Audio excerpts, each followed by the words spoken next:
right, you're listening to the Table 12 podcast. Danny Barr, Paul Marino, and Rob Klein on the board. Gentlemen. Good afternoon. How'd that sound? On Sounds the board. great. You like that one? Beautiful. Better than the other room? Yeah. I'm really not on the board. No, you're sitting in front of it. I'm sitting in front of it. Yeah, but isn't that the lingo? You're on the board? We're trying to paint the word picture. Okay. the wood picture. Yeah. Hey, look at me. I'm painting a wood picture. So how you doing? Good. How about you? All right, Rob, how you doing? I'm doing well. All right, good. How was your week? Pretty good. I finally got the Geek Squad in, Dan. You did? Yeah. They And came in. How was the result? Result was good. I mean, the problem was the fact that the Fire Stick was obsolete, 8 years old, so it wasn't up to standard with the 4K or 5K, whatever. Right. So the guy came in. They were great. There was a couple of glitches that we went through. There's this part in the speaker that they couldn't. I have to get a part. Other than that, they set up my whole thing. You know, all the stereo. The stereo was already set up. They just troubleshot what was wrong with. I knew there was something wrong with it. So it was a speaker that I have to either buy a part or maybe I'll decide to get 2 new speakers. They're like 12 years old. I don't know. Do you have those big, like 3-foot high speakers we had in high school? The speakers are probably 5 feet high. 4 feet. 5 feet. 5 feet. That's like almost my height. Yeah. That's a little over, I'm trying to figure out. They're probably the system's probably 14 or 15 years old. Okay. So the main thing is they got the TV up and running. They got I got 4 streaming services. It would have to be that old because you still listen to cassettes and 8-tracks. Well, no, that stereo is strictly CD, DVD, and albums. Okay. There's no cassette hooked up to that. There's nothing like that. Okay. But now I have my 4. You know, I had Paramount Plus. I couldn't get it before. Netflix was the only thing I was able to get with the prior system. And then I was paying for Max HBO, which comes with the HBO from the cable. It's free. And then you know, the Prime Video. My wife says, we use Prime Video. We use Prime all the time. So we should be able to get that free. She didn't know how to do it. The guy set it right up, boom, because she had her phone with the account, you know, everything in it. Right. So now I got 4 streaming services. So are you still having a buffering issue with Paramount? Zero, nothing at all. So it was the Fire Stick. The family doesn't have a lot of buffers anymore. It was the stick. It was the Fire Stick, and then this guy he condensed all the things in one spot. I got to tell you, I hate when my Fire Stick is obsolete. Yeah. Well, I mean, and unfortunately, mine's been obsolete for a long time. You know, instead of spending, I could have bought a smart TV, but the TV's brand new. And he said, you did the right thing. You bought the best Fire Stick you can get. $45 for the thing. Ooh, hey, man, big bucks. But I mean, for $45, and then the guy... You're still spending that mayor money. And then the guy coming in and doing it, you know, it was worth... So now... But you don't want a TV smarter than you anyway. Well, I mean, the next TV I buy is obviously going to be that. You know what I mean? You're not going to have a choice. But the TV downstairs is my oldest TV. It still works fine. So I'm not going to... It's a Samsung. But, you know, that's another TV. That's probably like 14, 15 years old. Do you still have the 2 small analog TVs on top of one another? No, I got rid of all that. That was something that we got rid of when I had the stack of... Well, you had picture-in-picture before anybody else. I had 4 or 5 TVs dating back, but they had no remotes hooked up in the back room. And there was 4 TVs. You could put anything you want on it. But we got rid of that a long time ago. So now I'm getting caught up. So all these shows that I couldn't watch... Now I've been binge watching. I did Tulsa King already, 3rd season. Yeah, I was disappointed. I liked it. And I did The Landman 2nd season. Landman's fantastic. Beautiful. And then, you know, I've been watching things on Netflix, but Netflix I was able to watch before I had this problem. So now it's starting to watch a lot of stuff on television. But it got me to thinking, because you know how we talk sometimes, even on the phone, we talk about like watching a show. Sometimes if you're watching on Netflix, you know, we've been watching or analyzing movies a long time, and the newer ones tend to send a message. There's an underlining theme to it that kind of, and you've brought this up to me before about a certain show that said, well, they're trying to get a point across here in the story. Right. And I see that a lot when I'm watching Netflix. I don't want to single them out, but it just happens that that's the truth. So on the other hand, it got me thinking, when I watch Taylor Sheridan stuff, there's a message also, but it's the message that I like. Right. It's the message that I agree with. So I really enjoy that, because he always subtly puts something in there. Well, I haven't watched Madison yet, That's the next one I'm going to start. but I hear that's and I haven't started watching Marshals yet either I watched Marshals. because I'm up. we're finishing Sons of Anarchy. I'm up to speed on Marshals. Okay, but Madison sounds to me like it's a little easier going. Well, a he also river runs through it type. but he also hires actors that he knows where they stand, if you know Right. what I mean. And I love that because I'm sick of getting rubbed in my face all this other garbage all the time. I can fight through it when I'm watching a movie or I'm watching something. There's always, they got to get, there's a homosexual relationship in it sometimes. Whoa, hey. That's what they do. Okay. There's always I don't know why we need to see that. I'm fine with it, but I don't really need to see it and show it. You know what I mean? Well, it's the sign of the times. I'm just trying to make a point that sometimes it's not needed, but they want to put their take on it. Okay, They got to make a statement. That's fine. but the same thing with him. But his is what I agree with. And most of the time, and when they say something about the country, or it's always a positive thing with Taylor Sheridan because I know where he stands. Right. Okay? So I just thought that was something. I'm starting to watch. You know who the first openly gay character on a TV show was? Now, in character or just a person? In character. In character. Not the actor, the character, openly gay. First one on television. Was it? I happen to know Was it this. not Dr. Bombay? Was it Paul Lynde? No, In because Bewitched? Uncle Arthur was not openly gay. Okay. I'm talking about, Paul Lynde might have been, but you reminded me of something. But the first openly gay character was Jody Dallas, played by Billy Crystal, on the show Soap, And so which was the one it was good. top 10 of my favorite It sitcoms. was good, ever. but I probably haven't seen it since it came No, out. it's been a long time, and it's probably dated if we were to watch it now. But absolutely hysterical show. Susan Harris created that. But I mean that. So that was what, early 80s? So I'm going to say early 80s. No, I was Late 70s. late 70s. Okay. So I mean it took a long Now time. that I recall it after you brought it up, I wouldn't have got it. It took a long time, but his lover partner in the show was the football player, Bob Seagram. Bob Seagram? I don't remember. No, I can't. I shouldn't have brought it up because I can't remember now. I remember because he got killed in the shower. Because he was also sleeping with. Forget it. I don't want to go off on anything. I totally hijacked your story. So go ahead. But yeah, I really like the Taylor Sheridan Sure. series. I mean, and they're all great. I mean, even like I don't know how he's such a great writer. Do you think he writes everything? No, he has co-writers, and he also has a lot of times when they're He has co-creators. yeah, but he also has, I think, input. Like he hired Billy Bob Thornton, particularly. He wrote the part of Landman for him. Right. After he was in 1883, he loved Billy Bob Thornton was only in 1883 for one show. One episode. One episode. Yeah, he played the sheriff. And he loved it the way he depicted the guy. That he Right. told him, before the first season, obviously, he said, "I got something I'm going to write for you. It's like you're playing yourself." And I think a lot of times when he has these actors that have experience, he doesn't let you rewrite everything, but he takes criticism or he takes Suggestions. direction or suggestions from the guy. But I just think that all his different. Now I'm going to get back into Mayor of Kingston because I didn't have time. Phenomenal. Show. And that's the one where we were trying to watch. It never worked. I think that's. And now Edie Falco's in the latest season. I haven't Yes. I've I've already watched it. All right, I haven't gotten to it. I got to start. Want me to tell you what happens? No, I'd rather you didn't. Just let me tell you the last episode. No, I'd rather you didn't. Okay. Edie Falco's great in it, by the way. Now the detective in Mayor of Kingstown played the sheriff in Yellowstone. Well, that's the other thing I was going to say. So he's the co-creator of Mayor of Kingstown. Okay.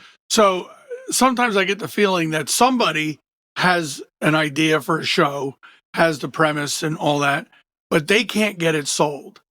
And Taylor Sheridan has the juice now It's probably true. because he's listed as a co-creator, but everything seems to be written by Sheridan. But see, all these different series, I see a lot of the same. Not the frontline guys, not the number one actor or number two, male and female. Supporting You actors. see the supporting actors going. He hires them for all different Sure, parts. he's pretty loyal. Yeah. And you know the guy with the beard, I forgot his name. That narrows it down in a Taylor Sheridan show. Well, yeah, it's true. It's true. Well, there's a few of them I see popping up in everything I see, and I'll say to Paul, like, look, there's remember him from. But I love it because he's like you said, he's loyal to these guys. They love working there, and they got a lot of different roles. I mean, there are different things in each series.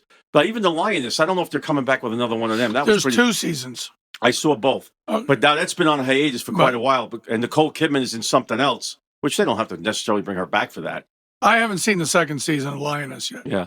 So we started, probably a year ago, Sons of Anarchy. Okay. Now, what is that on? That, it was an FX show, but it's on Hulu. Okay. And, but I wanted to watch it when it was on originally, but didn't have time. And then we finally got around to it. 7 seasons, 12 to 13 episodes a season. Yeah, Katie Seagal's in that, right? Right. Her husband created it. Okay. And I would say, so we're on season 7.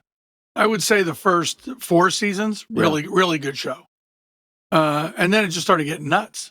But I have to finish it. Right. So we're in the last season, just a couple episodes into the last season, but now it's just violent for the sake of violence. There's like no storyline anymore. And the violence is brutal. Like to the point now where we can't watch an episode and go to bed. We have to watch like Big Bang Theory, cleanse our palate, Watch something different. Have a comedy buffer in there to cut down on the nightmares. As a matter of fact, this morning, Curb Your Enthusiasm came back on HBO. I mean, you can get it on demand, on HBO Max, but they start. I have the cable still, and I can't stop. I can't turn. We're laughing. It's one of my favorite all-time shows. He's phenomenal. And there's certain episodes. Like I'm a big Richard Lewis fan. Love Richard Lewis, and he's a lot in the first. Like it's the first 2 seasons that I've been watching. He's in it a lot. Right. Towards season 10, he started getting sick. Yeah. Right. So he doesn't get out of the car, or he's sitting in the golf cart, things like that. But it was heartbreaking to watch his Richard health Lewis decline. is great in that too. It's like perfect. He's a perfect straight man, or we want to call it like for him. Like he's trying to. This morning was the one where Larry David's trying to sell cars, and Richard Lewis goes in and says, "What are you doing?" Right. Yeah. But I still watch Survivor. Yeah, I don't watch it. I never gave You that never up. watched it? No. Okay. So season 2, Australian Outback, the guy who should have won, but came in second only because he was loyal to somebody, and that person ended up getting the votes to win, is a guy named Colby Donaldson. Probably the best Survivor. It's my favorite season of Survivor, but he's one of the best players of all time. And he's on this season. This season is the 50th season, 25 years, 50th season.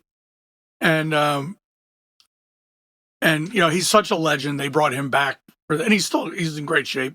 He's in his 50s now, but he's in great shape. Well, there's an episode of Curb where Larry gets invited to his friend's house for a dinner party.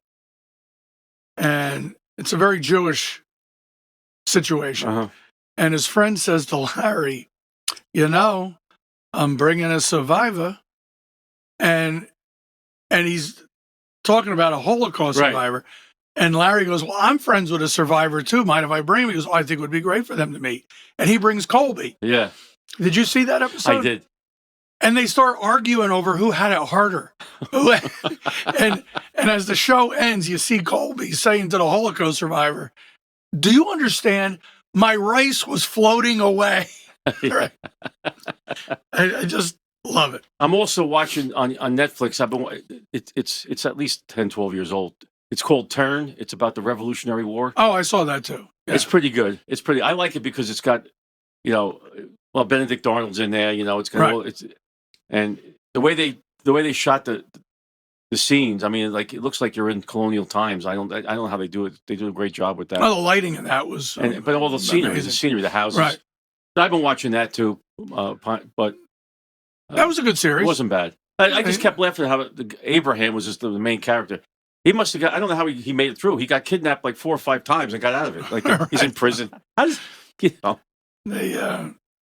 well, it's a good series to watch this year, being the 250th. Yeah, I'm in season 3 And you right find now. out Benedict Arnold was actually a pretty brilliant commander. Yeah, he was. And Well, the way it's shaping out, it looks like the woman was the one that got him in trouble. he hooked up with Andre, and Yeah. and you know, Andre talked him Yeah, because he was disgruntled. He wasn't getting the credit he felt he was deserved. getting accused of Right. taking all the furniture and everything, and the girl wanted to go back with Andre, so she kind of set him up. But I'm not really at. I'm just at the cusp of that. So I'll give you a local connection to Benedict Arnold. Ogdensburg, named after the Ogden family, and they basically didn't discover Sparta, but they named Sparta. Phoebe Ogden gave Sparta its name because prior to that it was called Head of the Wallkill. So they had a bunch of kids. And Matthias Ogden, they lived in Elizabeth prior to moving. When the British came into Elizabeth, they fled and moved to what is now Sparta, Ogdensburg, because Robert Ogden was going to get hung because he was a member of the assembly and he was a patriot. So Matthias and his best friend, who lived across the street, wanted to join the army. And they needed a letter. Robert Ogden gave them both a letter to report to George Washington, who was in Boston at the time. Mm-hmm.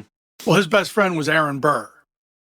And the two of them went to Boston and signed up. They were given all, their commission because they were college. They went to college.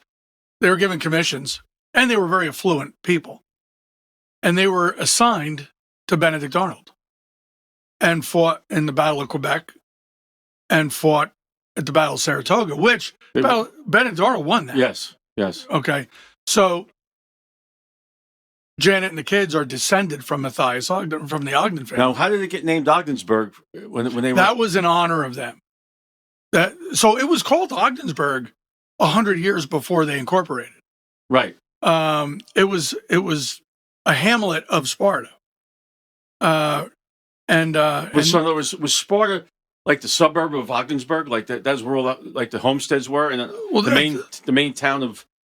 Or was there a main? Right. Was there a main street in Sparta also? Well, it wasn't called a main street. No, but yes, there was a main drag, and the Sparta Presbyterian Church was started by Robert Ogden. They lived in Ogden Hills, basically, what is now Ogden Hills, across from Brooks Flat Road, going up to the mines. Yeah, that's where the Ogden homestead was, but he also had a son, Aaron Ogden, who went on to be governor. Mm-hmm. That's Janet's relation. So Robert Ogden II, who's the one that came here, him and his wife Phoebe, and almost all the kids were already grown by this point. They had a son, Robert Ogden III, and that's the bloodline that Janet's in. Yeah, and the kids. That's interesting. Yeah, and there's an etching. It was a painting by John Trumbull. John Trumbull, if you go in the rotunda of the Capitol building, it's surrounded by these huge paintings. One of them is the signing of the Declaration of Independence. Yeah, wow. Well, that artist is John Trumbull. John Trumbull did a painting that actually hangs at Yale University called The Death of General Montgomery. General Montgomery was the commanding officer at the Battle of Quebec, and he was killed in that battle. And that's when Benedict Arnold took over that regiment. But he did this painting of the general dying, and he's being held by one of his officers. And the officer in the painting is Matthias Ogden. Wow. And there was an etching done in 1820. And coincidentally, we're talking about this, I acquired a copy of the etching, an 1820 copy of the etching. I know you showed me a lot of stuff you had hanging in your dining room. I just got it, so you haven't seen it. No, but you had other stuff in your dining room. So I have to have the frame fixed because, it's 200 years old. But their ancestor is in the painting, Wow. which is kind of cool. So now you married into royalty. So all of Janet's family, they were all memorialized up here. Your family was in Boot Hill or somewhere in Patterson, Patterson. right? Were they wound up in Boot Hill up They here? they went. They're not buried up here. They came from Dundee, Scotland to Patterson. They didn't do very well. And then they moved north. Only my parents, Oh, only your parents. right? And both my sisters. So there's no Declaration of Independence signings for you guys or nothing? No. Not on there? no, Nothing? no. We didn't evolve very well. But yeah, no. Brooks Flat Road is her great grandfather, and Ogdensburg was when they incorporated. This is really exciting for the people that don't live around here. Yeah. But when they incorporated, William Brooks was on the first council, and Elmer Brooks, who's her great grandfather, was one of the on the committee to incorporate. So yeah, the family goes way back. So I'm seeing a lot of stuff that I get interested in now, and I haven't even got on the Prime Video yet because I never even. We don't watch Prime that often. No, but I think there's a show on there. I think it's called Gravesend. It's about Brooklyn. I think that's something I would look on there for. It's kind of like from the 50s and 60s. It's kind of like a Sopranos thing. You ever hear of that? No. Yeah, it's pretty acclaimed show about Gravesend, Brooklyn. So that's about it. way to go, Geek Squad. Yeah, we're up and running. I tried to get the guy on the side and see if he'd take his little side action. Hey, whoa, Jesus! What kind of game are you running here? No, I asked him if he, would do some side work for me, and it just so happens the guy's moving up from This conversation turned awkward. Bergen County. He's moving to Scenic Lakes, so give me a couple of weeks. If I have another problem, I'll try it first. You know what I mean? Maybe I can. Oh man. Well, you told me you have a couple of people like that, guys. You have a guy. Yeah, I don't know their business. Like I don't know where they live in.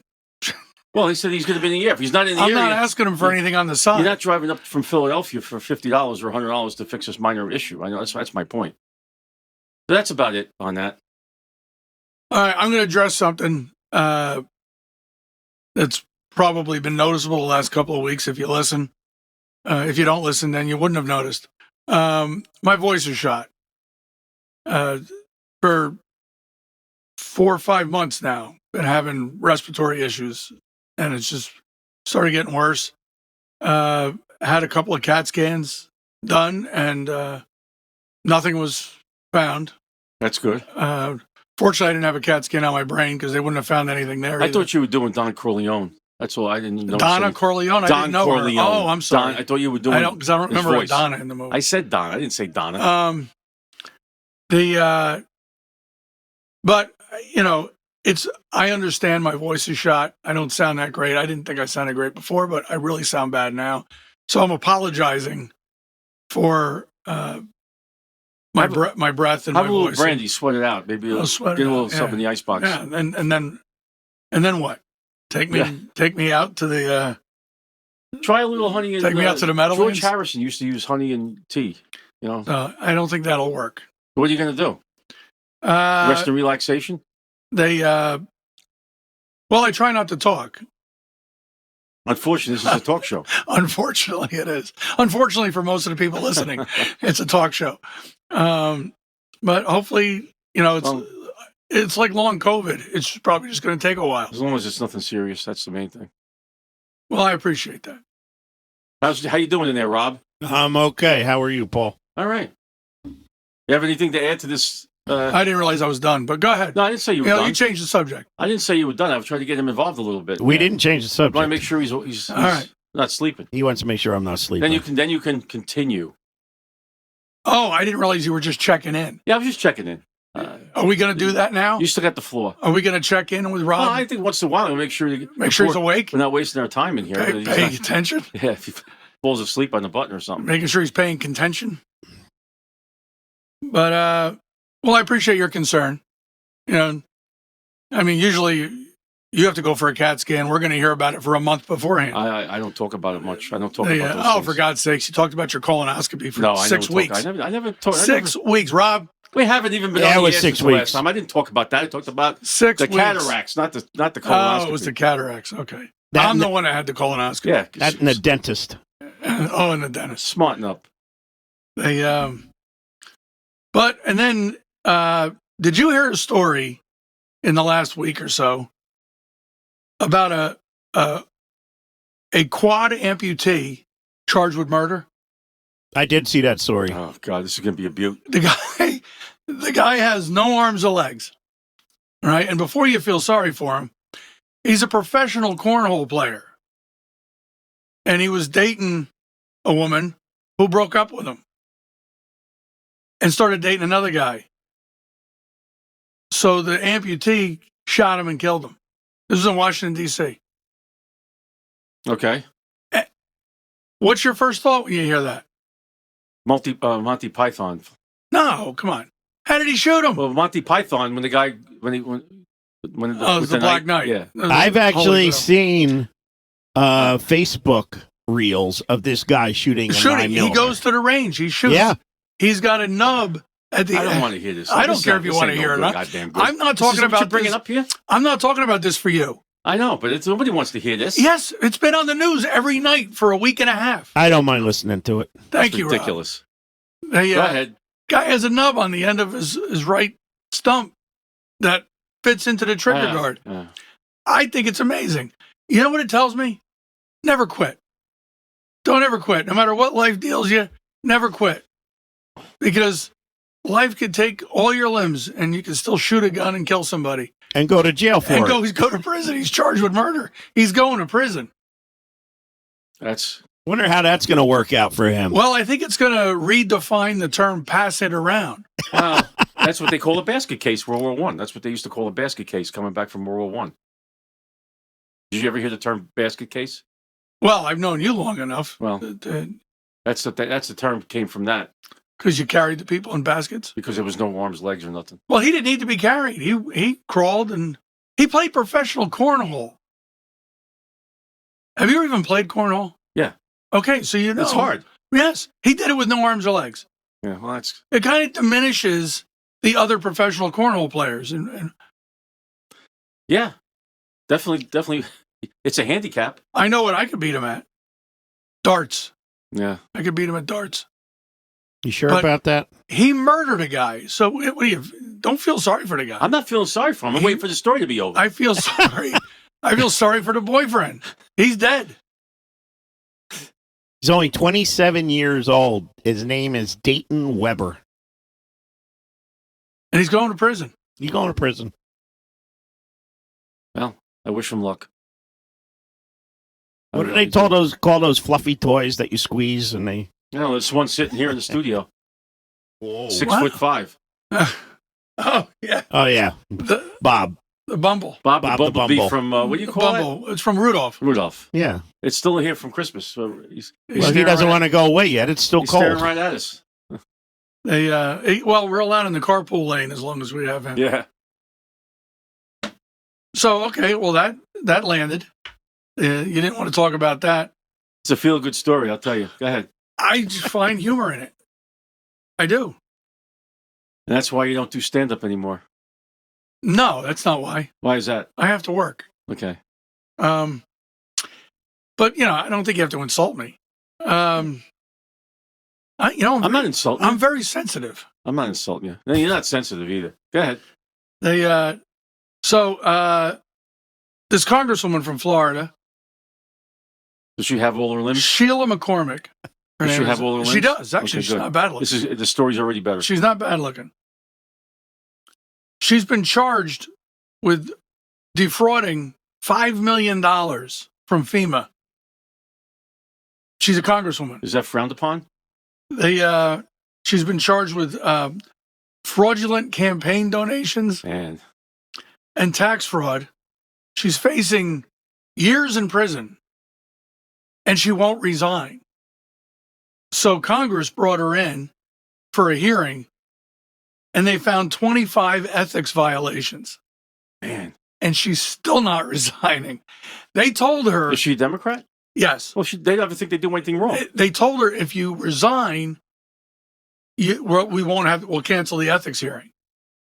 She said, F you, no, have it. And they found 25 violations. Wow. And Hakeem Jeffries will not acknowledge it. No. What did I just say? There's nothing wrong if you're a Democrat. Anyway, Okay, well, all right. I guess we'll roll on then. Jesus, I don't want Christ. us to have dead air. Well, I'm trying to. I'm- I don't want to interrupt you again. You say I'm trying to hold you up. I'm hoping you have something to add. That's all. I did. I contribute. I told you. I'm trying to keep this thing rolling here because I don't want you to say that I'm interrupting you or anything. You know, well, I asked Rob how he's doing. Make sure. Well, he keel over. I had just said I went for 2 CAT scans, and you said, "All right." And Rob, how you doing? Well, maybe he had a CAT scan this week. I didn't know. I didn't have a CAT scan this week. All right. I'm trying to keep it. I'm trying to keep everybody involved. We did here, Dan. 3 shows on your cataracts. Now I have a Lincoln Continental. What? That's racist. That's, and it's also a really old joke. So then let's talk about something we can both Yeah. contribute to. Okay. Yes, sir. Because I'm dying on the vine here. The No Kings rally. No, this is another one. Beautiful. Right. I love these. They're great. I absolutely love them. Okay. They, I don't understand them. I don't fault people for protesting. They can protest whatever they want as long as they don't hurt anybody. Although this time, the first 2 seemed to go pretty peaceful. This one, not so much. Where was the problem? Which one? Where? Well, they were trying to tear down the fence in L.A. around the DHS facility in L.A. And LAPD had to call it a riot so they could use tear gas. But this was LAPD doing it. Wow. But and then there were a couple other instances of violence. But so the backstory to these No Kings is starting to come out. They're being funded and they're organized. So the Soros Foundation and this guy who we're starting to hear more about, Neville, I just want to get his name right.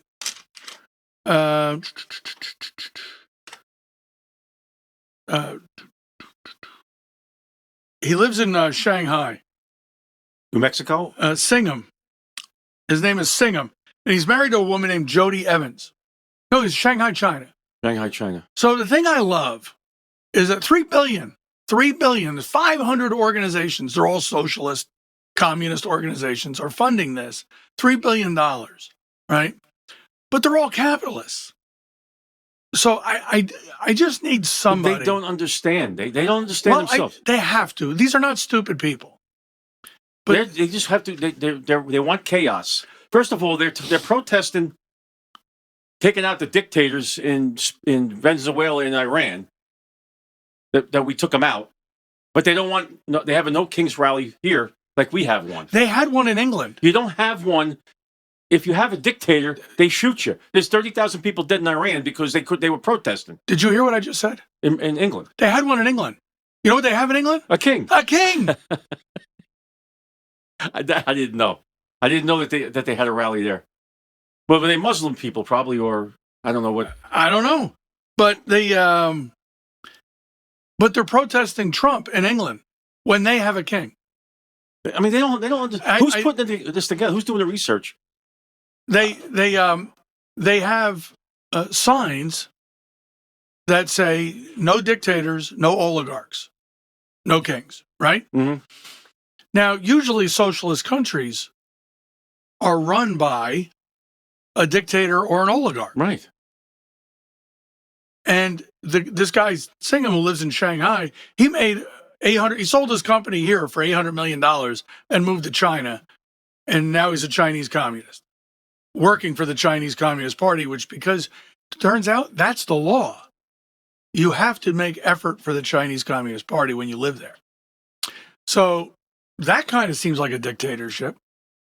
So he lives in a dictatorship and funds protests against dictators here. Right. Now, his wife is a woman named Jody Evans. She runs Code Pink.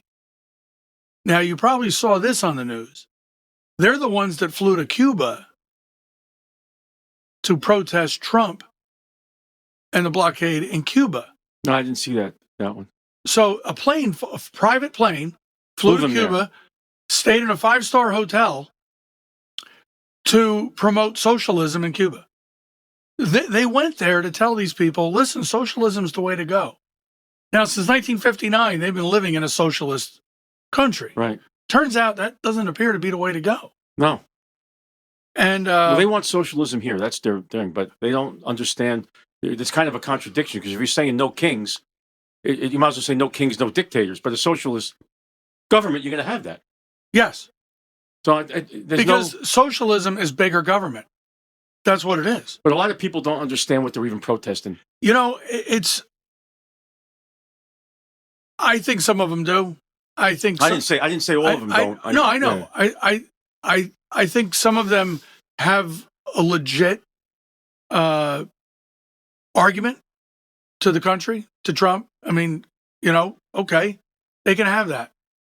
I think some of them just want to be part of something. And I saw one woman interviewed, and they said, "Do you think illegal? No, voter ID?" And she said no.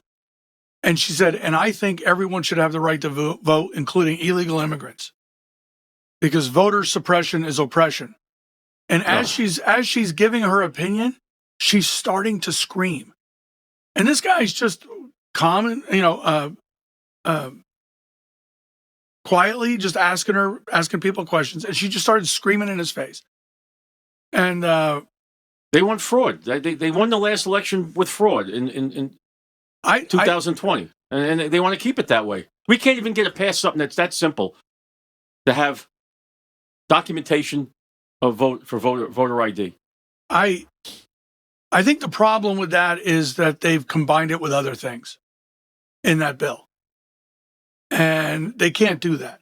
But I mean, Chuck Schumer's on video saying everyone should have a Social Security card. Yeah. You can't go get a job without a Social Security card. You can't fill out an application, right? And now he calls it oppression. Because they change their opinions with the time, with whoever's president. Right. And, for 4 years under Biden, they did not object to the funding for ICE. They were fine with it.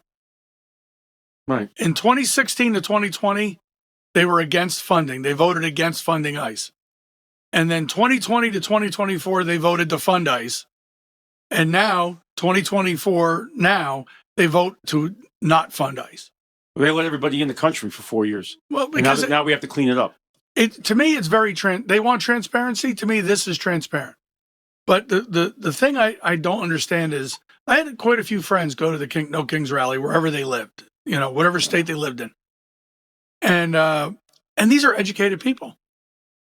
These are educated, upper middle class people going to these rallies.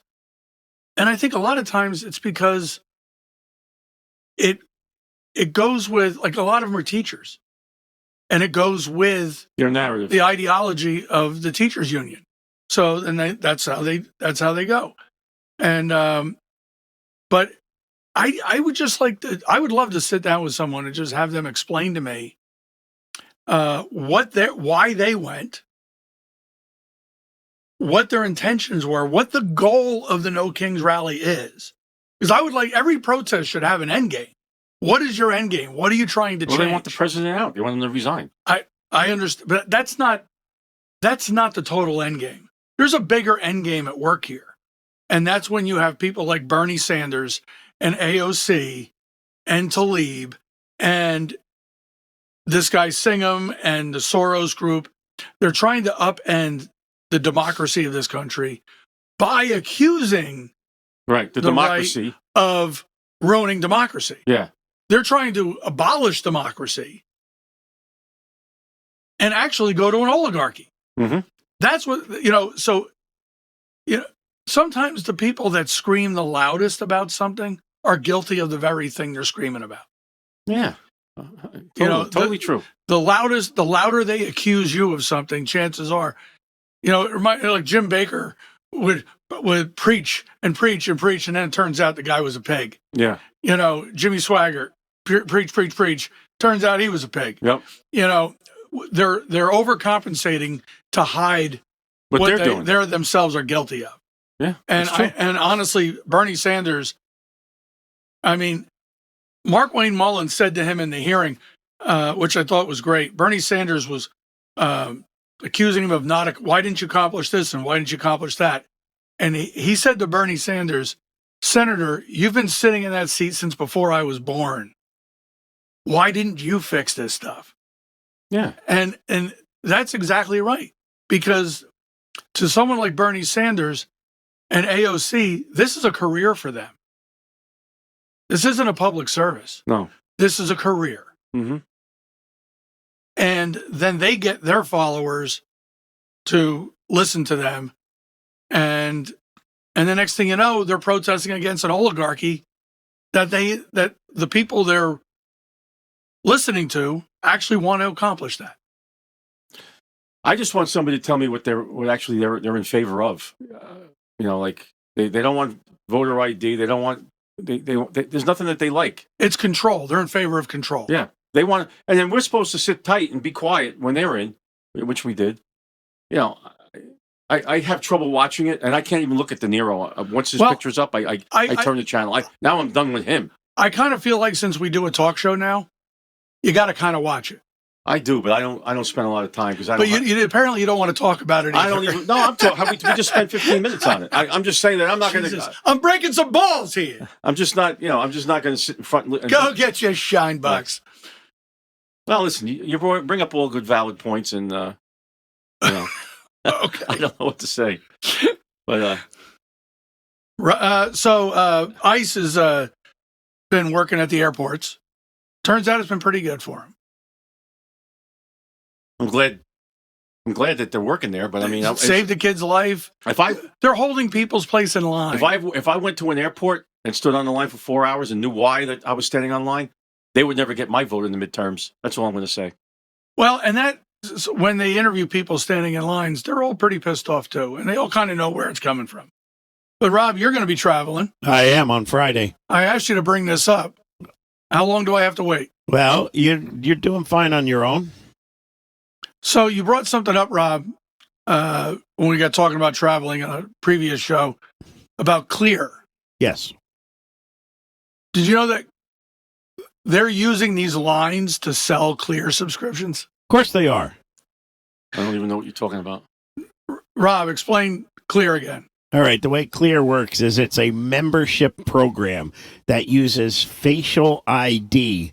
And once you are cleared through their system and approved, basically you just walk up with your passport or passport card. It scans your face, and a cleared representative will walk you right to the front of the TSA line, and you're the next one through. Through the X-ray machine. Through the X-ray machine. So how much is the monthly membership? It's $300 a year. $300 a year. So for each of you. No, second person's like $150. I'm not going to do that. So $450 for a couple. For a year. For a year. Right. Okay. Well, I mean, you have to travel a lot to make it worth it. But they're using these 4-hour wait lines to solicit the business. Right? They're going through the lines, and they will sign you up right then and there and bring you through. Wow. That's how I signed up the first time. And one of my buddies just flew down to Fort Myers where they had the 4-hour lines. It was last Wednesday. Mm-hmm. He went through TSA. He timed it 6 minutes. So now, do you know, is Clear a private company or is it government? I don't think it's government owned. I think it's a private It's a private company. Yes, and it's not in every airport. It's only in the really big ones. And is it publicly traded? Don't know. I don't think so, but I could be wrong. I would be interested to know if any members of Congress own stock in Clear. Oh, man. I mean, it's a hell of a sales tool. Yeah. Somebody was paying attention. Hey, we got 4 people standing here for 4 hours. Yeah. Let's make use of it. Well, if that's the time you'd sign up if you were standing online for 4 hours. Yeah, and then after you get clear, then you can get TSA pre-check through them as well, and that's a breeze. Well, there's also gov.org is another company that sells all that stuff as well. 'Cause I get spam mails from them, but because I've traveled a couple of times in the last 6 months, but Yeah. I don't expect to be traveling again this year. So it's not, I'm not paying $450. I don't mind waiting in line. No. I mean, I've honestly, prior to these shutdowns, now I traveled during the last shutdown and I didn't have a problem. It was a little longer than normal. The problem with that was canceling flights. That's what the problem was the air traffic controllers. They didn't have enough air traffic controllers. They were calling out and stuff. So I had 2 flights canceled on. Yeah. So, Dan, I have something for you. You want to give it to me in private? No, I'm going to give it to you right now. Clear is a publicly traded company. Bingo. They went public on June 30th, 2021 under the symbol YOU. And Bingo. right now, I guess the initial IPO was $31 a share. Give me a minute and I'll look up what it is now. Well, I just had that suspicion. Yeah. It makes sense though. But anyway. But at least the airlines stopped the preferred treatment. And they have to wait in line too now. Yeah. But I'd be curious to know if that's being enforced because they all just, they all just said, no, we're not voting and went home for 2 weeks. So they basically just told the American people, deal with it for the next 2 weeks Yeah. because we're not going to address it until we get back. And I'd like to know if they actually stood in line. Well, here's another one for you, Dan. As of right now, today, year to date, Clear is up 39.9%. Not bad. Not bad. And it'd be interesting to see. I would like to go back on the daily activity. I'm going to look it up. I'd like to know the daily activity of that stock over the last month. Probably if you got in early in 2021, you did pretty well. I bet you if you got in early 2025, you did pretty well. Yeah. Well, I guess that wraps it up for the first segment, unless you have anything else, Dan. No, listen, I got to tell you, this was a pleasure, Paul. It's great. I love it. I appreciate all your input. I'm very happy about your stick. Yeah. Uh, It's working out so far. I'm glad. All right. See you next time. See.